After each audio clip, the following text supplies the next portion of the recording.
Cinta pada pandangan pertama. Pada beberapa orang itu mungkin saja terjadi, atau mungkin kamu pernah mengalaminya.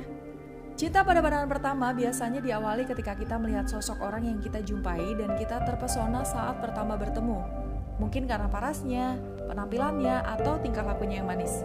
Tapi apa yang akan terjadi jika cinta pada pandangan pertama itu dimulai dari sebuah mimpi?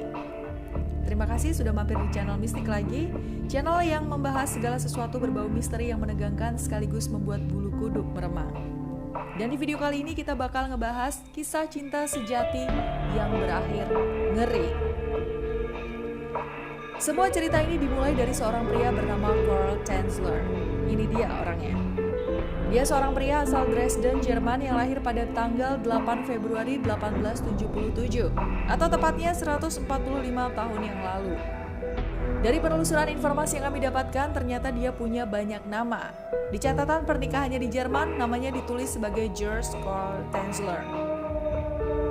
Gak cuma nama itu aja, namanya terdaftar sebagai Karl Tanzler von Cosel untuk surat kewarganegaraan Amerika Serikatnya. Dan ketika dia meninggal, namanya tercatat sebagai Karl Tanzler. Anehnya, beberapa surat penandatanganan di rumah sakit yang ditemukan, dirinya tercatat sebagai Count Karl Tanzler von Cosel. Cukup banyak ya namanya.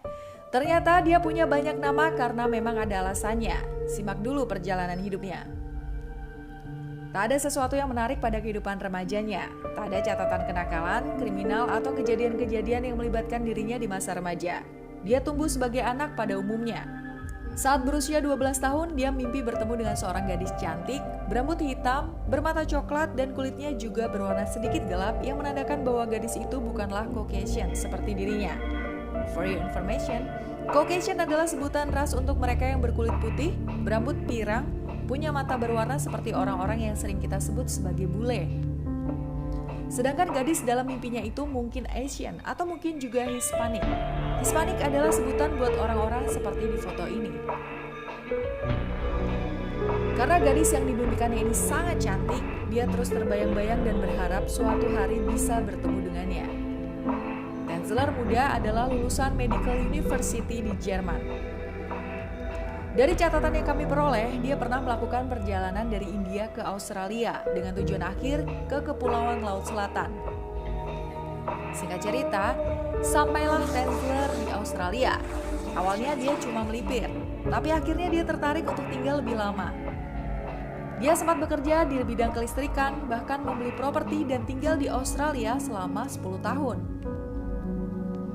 Saat Perang Dunia pecah, dia ditangkap sebagai tawanan dan dikirim ke penjara Teluk Percobaan di Trial Bay, tepatnya di New South Wales, Australia, sampai perang berakhir.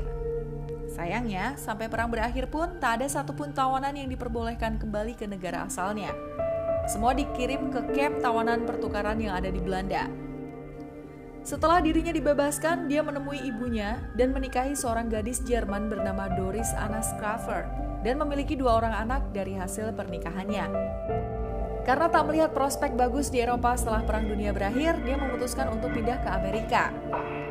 Saudara perempuannya sudah lebih dulu tinggal di Florida.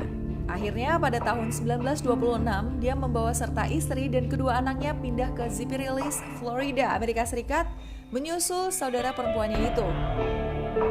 Setahun setelah kepindahannya, atau tepatnya tahun 1926, dia meninggalkan keluarganya di Zipperillis, pindah sendirian ke Key West, Florida, dan bekerja sebagai seorang teknisi radiologi di sana.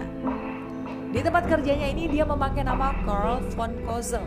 Salah satu tujuannya adalah untuk menutupi identitas dirinya yang pernah menjadi tawanan perang. Di rumah sakit tempatnya bekerja itulah Tanzler bertemu dengan seorang gadis yang sosoknya persis banget dengan gadis yang pernah ada dalam mimpinya dan yang selama ini dia cari-cari. Merinding gak Mystikers? Bukankah ini yang dinamakan takdir? Coba kamu bayangkan, kamu mimpi ketemu seseorang yang gak kamu kenal dan kamu sama sekali belum pernah bertemu dengannya. Tapi kamu mengidolakan orang dalam mimpimu itu seumur hidup. Let's say, kamu cewek, mimpi ditemuin cowok bule mirip Brad Pitt. Tapi kamu yakin bahwa kamu gak punya temen atau orang yang kamu kenal yang sosoknya seperti itu. Udah deh, kamu jatuh cinta dan mengidolakan banyak banget cowok dalam mimpimu itu. Lalu tiba-tiba, tanpa direncanakan, kamu bertemu dengan sosok cowok mirip Brad Pitt yang selama ini kamu idolakan. Kira-kira apa reaksimu? Senang banget dong pastinya. Mungkin kamu juga akan mati-matian mengejar cowok impianmu itu kalau punya kesempatan bertemu dengannya. Nah, begitu juga dengan Tenzler. Tenzler girang setengah mati ketika dia kedatangan seorang gadis Kuba bernama Maria Elena Milagro de Hoyos sebagai pasiennya. Saat itu Elena menderita TBC, suatu penyakit mematikan di zaman itu yang hampir merenggut nyawa semua keluarganya si Elena. Tenzler jatuh cinta pada pandangan pertama dengan gadis yang berusia 21 tahun itu. Padahal saat itu umur Tenzler sudah 56 tahun. Secara singkat, Tenzler merawat Elena dengan obat-obatan, X-ray, peralatan apapun yang bisa dia dapatkan dari rumah sakit. Dan karena Elena dirawat di rumahnya sendiri, Tenzler sempat nekat bawain peralatan rumah sakit tanpa izin dari rumah sakit ke rumahnya si Elena. Setiap hari Tenzler memberi kejutan dan hadiah-hadiah untuk Elena sebagai pernyataan cinta. Tapi kami nggak menemukan jejak atau bukti Elena menerima cinta si Tenzler atau enggak. Lalu kabar duka itu datang. Elena meninggal dunia akibat TBC yang dideritanya. Tenzler sedih bukan kepala. Tapi dia punya cara buat mengobati kesedihannya itu.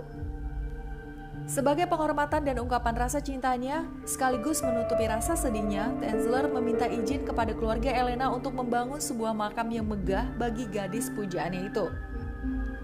Tenzler sering berkunjung ke makam Elena, memberi karangan bunga dan sesekali mengungkapkan kesedihannya.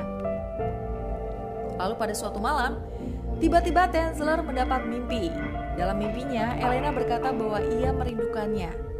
Maka tanpa pikir panjang, Tenzler membongkar makam Elena secara diam-diam. Dia membawa mayatnya ke rumah.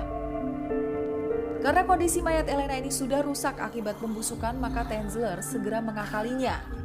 Tenzler menggunakan kain-kain untuk menyumpal dan menambal tubuh mayat Elena yang rusak. Dia mendandani wajah Elena hingga seperti ini. Dan menyirap banyak parfum ke tubuh Elena agar bau busuknya tak menyengat. Dia menempatkan mayat Elena ini di ranjang tidurnya. Jadi, Tenzler selalu tidur dengan mayat Elena dan tak pernah merasa sendiri. Kondisi ini berlangsung selama 7 tahun. Keluarga Elena dan orang-orang di sekitarnya ini mulai curiga. Yang pertama, Tenzler sudah jarang datang ke makam si Elena. Yang kedua, beberapa tetangga melihat Tenzler kerap membeli baju wanita.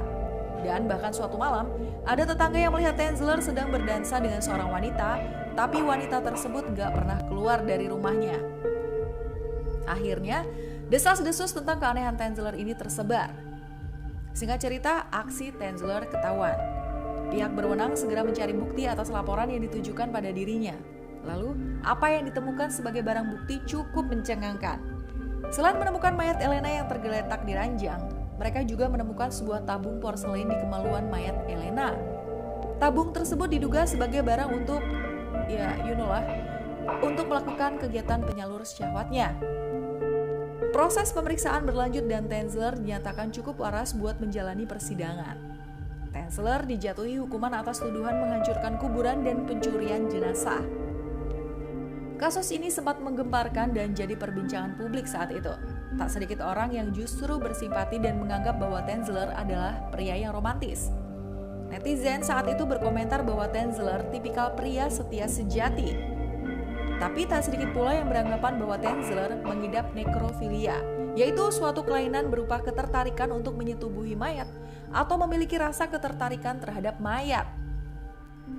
So, menurut kamu, Tenzler termasuk orang yang kelewat romantis atau ia sedang mengidap nekrofilia nggak nih, Mystikers?